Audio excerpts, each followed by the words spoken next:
I got a little report here on the most important company that doesn't trade publicly. The most important company that OpenAI? Thank you.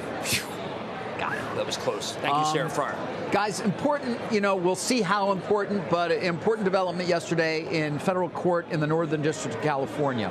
That is where Judge Yvonne Gonzalez-Rogers was taking into account a lawsuit that was filed some time ago by Elon Musk against OpenAI. And you may remember, we've talked about this a bit in the past as well, the lawsuit in which he said he was deliberately induced to co-found and fund OpenAI, based essentially on promises that it would remain a nonprofit and prioritize AI safety and openly share its research for the benefit of humanity. Well, according to the complaint, of course, once the technology advanced, and again, this is the complaint originally in the lawsuit, and approached artificial general intelligence. They're not there yet. Sam Altman abandoning that commitment and engineering a shift toward profit and control. That is the basis for the complaint. What happened yesterday is that OpenAI's attempts to get a summary judgment and have it essentially thrown out failed. Yesterday, Judge Rogers indicated she intends to deny OpenAI's motion and also Microsoft as its partner as well, in part its motion. So 4 of the claims brought by Mr. Musk against Sam Altman and Greg Brockman, of course, is one of the founders of OpenAI as well, are going to trial, namely constructive fraud, breach of charitable trust, unjust enrichment, all going to trial March 30th, phase 1 trial for this. It's important because it could have a significant impact potentially on OpenAI's now for-profit structure. But again, it's a jury trial.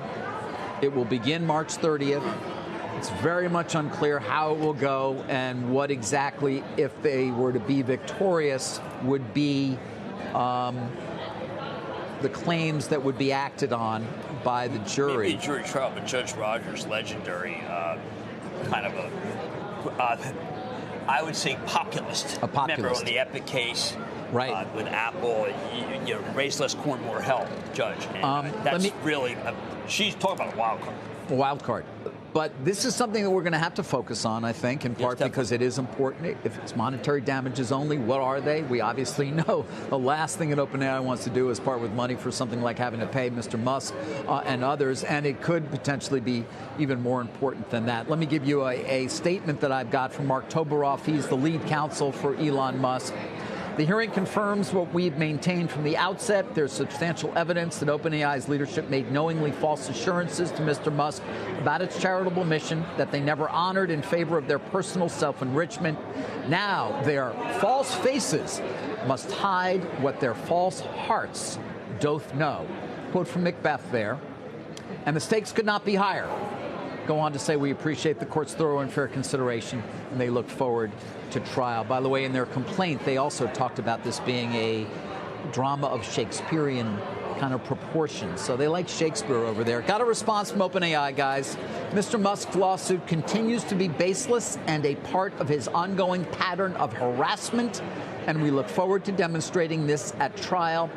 We remain focused on empowering the OpenAI Foundation, which is already one of the best resourced nonprofits ever. And of course, that is true. The third chief. 27% of the ownership of OpenAI is, of course, that nonprofit. And if it's $500 billion, if it's $750 billion, well, you can do the math.